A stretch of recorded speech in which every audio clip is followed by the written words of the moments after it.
Number 10. The candidates have always been as one on this issue. They have never been embroiled in blank.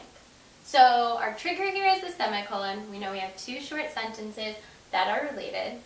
And the first portion is telling us that they have always been as one. They have never been embroiled in blank.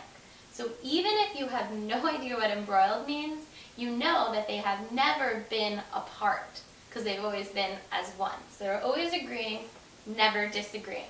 So this is going to be something like disagreement or apart. So looking at the answer choices, partisanship. You may have heard this word, but you might not be sure what it exactly means. So you could leave it in as a mystery. Accord. Definitely a great word to know in life, but you might not know it, so we'll put it in as a mystery.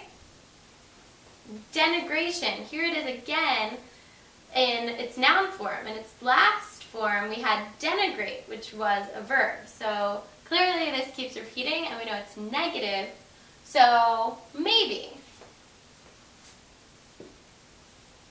Then assignation.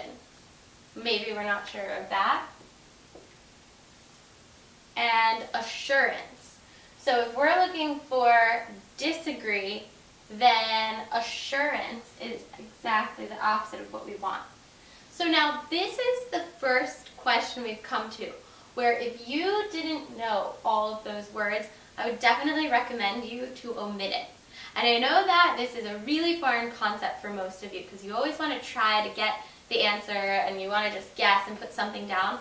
But seriously, omitting is going to be your best friend on the really hard sentence completion questions.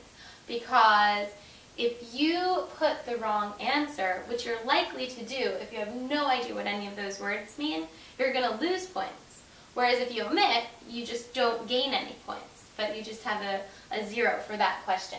So if you're at this stage, this should be an omit.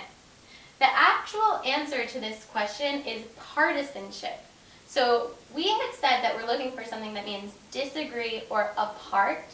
Partisan means that there's two parts.